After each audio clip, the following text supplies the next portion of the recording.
Báwo ni? Gbogbo ilé ńkọ́? Ṣé wà dáadáa? Buenos días, mi amigo. ¿Cómo está? ¿Cómo está la familia? Espero que todo esté bien, bien, bien. Peace and blessings, my friends. How are you? How's the family? I hope you are doing well. Welcome, everyone, to the Immigrant Whisperer podcast. I am your hostess, Dr. Janet Awokoya. In this podcast, we delve into the complex experiences of immigrant youth navigating the American education system.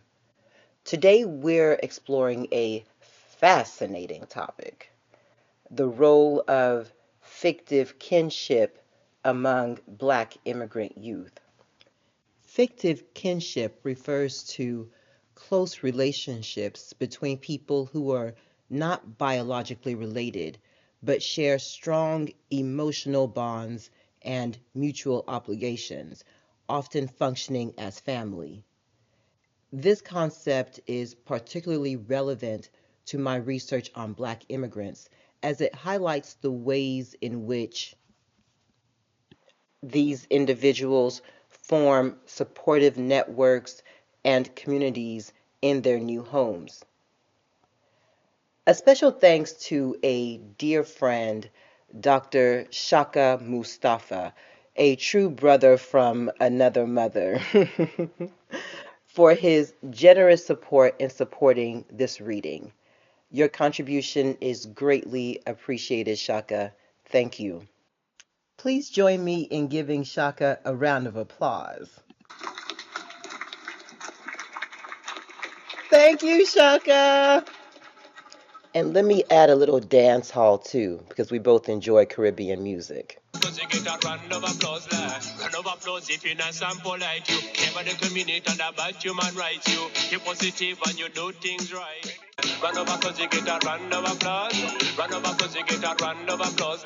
Thank you again, Shaka.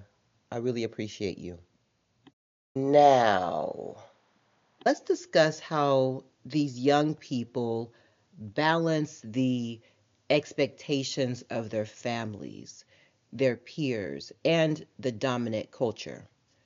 We'll uncover the pressures they face to conform to certain behaviors and how fictive kinship serves as a powerful tool for both resistance and survival.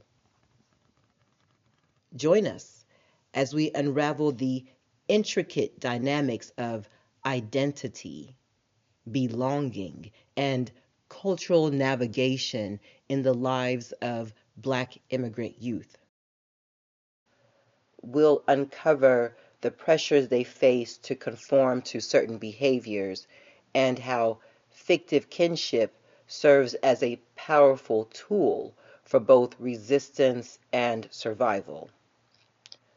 Join us as we unravel the intricate dynamics of identity, belonging, and cultural navigation in the lives of Black immigrant youth. Today, we'll be delving into page 53 of this insightful piece. Let's begin. Result of whites viewing Blacks as a monolithic group and not allowing them to fully participate in U.S. social and economic systems. Thus, in response, Black Americans use fictive kinship as a tool to transform white-initiated negative assumptions and behaviors, and instead to build positive community as a highly effective survival mechanism in the context of both indifferent and hostile living and working environments. Black immigrant youth have added a third dimension to the fictive kinship of Black Americans, using it to mediate their location between Black immigrant family members, Black American peers, and white-dominated society. To understand how Black immigrant youth navigate fictive kinship in this way, it is important to understand that for fictive kinship to work, certain behaviors, namely academic and social ones, must be encouraged and policed by community members. While not everyone in a Black immigrant youth community may seek to be included in the fictive kinship network being described here, for those who do seek inclusion, fictive kinship manifests itself in very dynamic ways. In the schooling process, for example, Black immigrant youth students are forced to, quote, choose, end quote, between the acceptance of their peers, which may mean deliberately thwarting a studious persona, the expectations of adult members of their immediate community, which may demand academic exceptionality with no reference point for such being erroneously socially constructed in some urban communities in the way United States as the purview of only white people, and the values and behaviors that they perceive to be sanctioned by the white dominant society, which often assume and attitudinally communicate to them that their eventual educational failure is a foregone conclusion. Those who deviate from the peer group sanctioned expectations by, quote, acting white, end quote, achieving academically, using standard English, etc., in spite of teacher indifference to or recognition of their efforts, are denied group membership and are subjected to teasing and ridicule.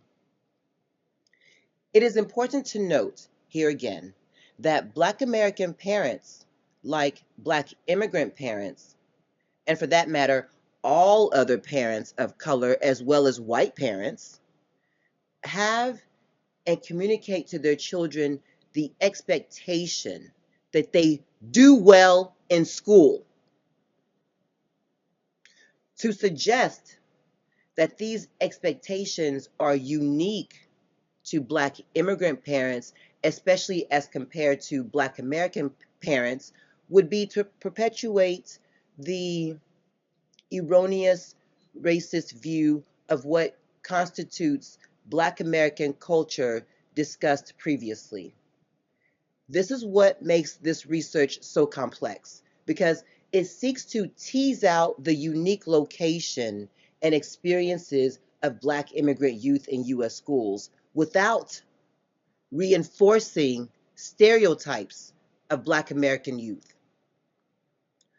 While fictive kinship has traditionally been used to explore the social relationships within the Black American community in the U.S. context, i.e., relative to white Americans, Stoffley and Shimkin, 1978.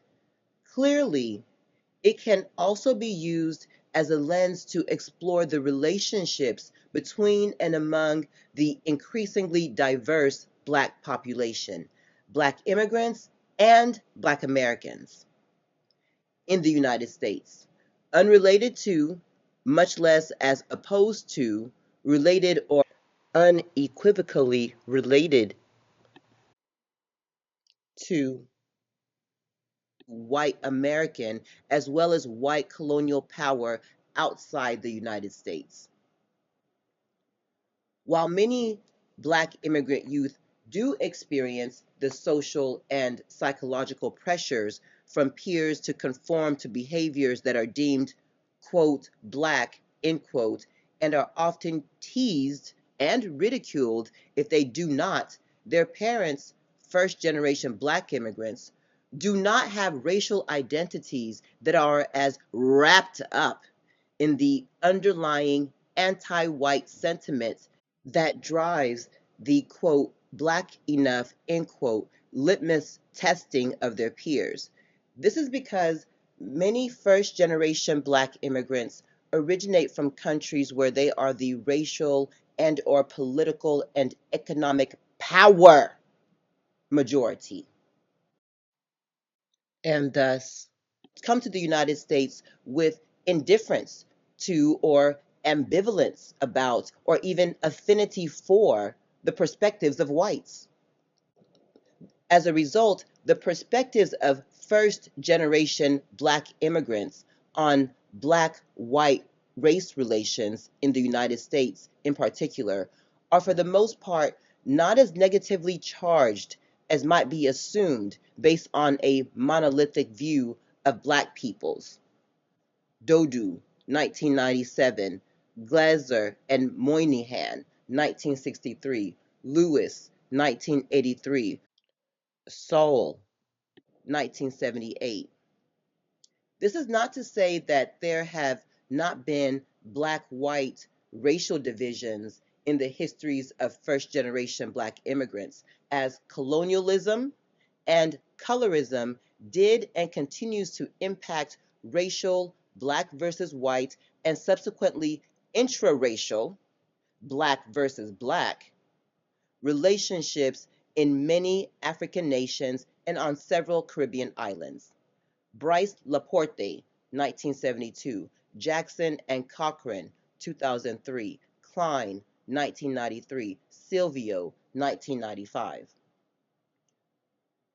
However, in these histories, hierarchical relationships were not strictly race-based, but also rooted in ethnic distinctions. Bryce Laporte, 1972, and class relations. Waters, 1994, 1999. Resultantly,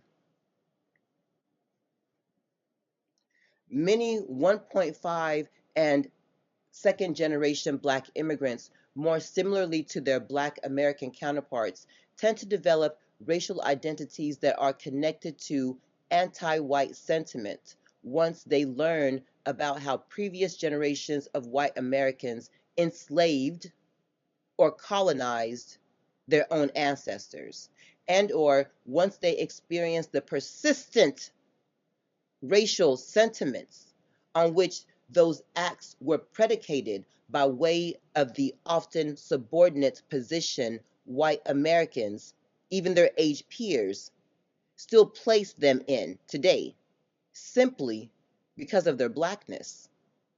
Cross, 1995, Gibson, 1988.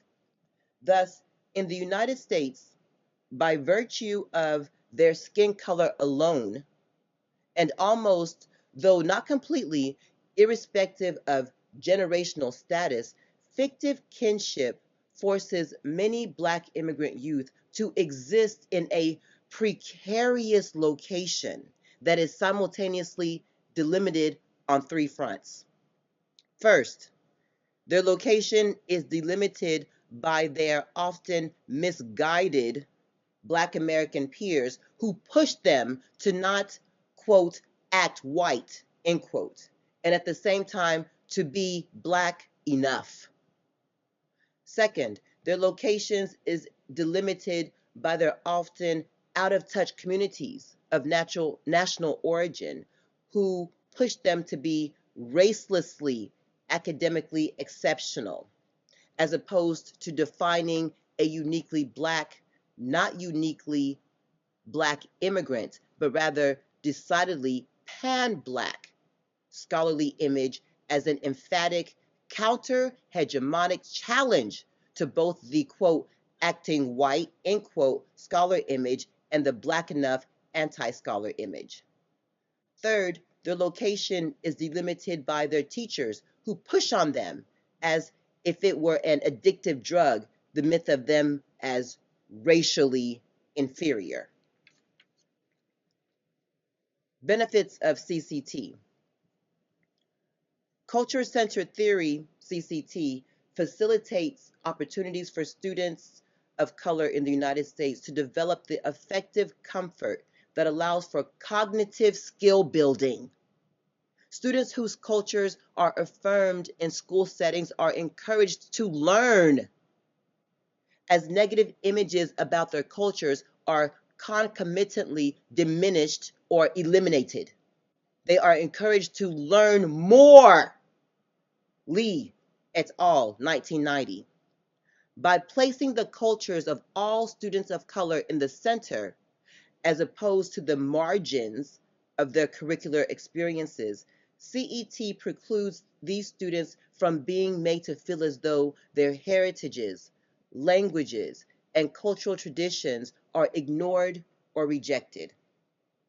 Ultimately, CET allows all students to critically engage and analyze dominant society's projection of. And that concludes my reading for today. Thank you for joining us on this episode of the Immigrant Whisperer podcast. We hope you gained a deeper understanding of the challenges and triumphs of Black immigrant youth. Remember to share this episode with your friends and family and follow us on social media for more insightful discussions and inspiring stories. Until next time, peace.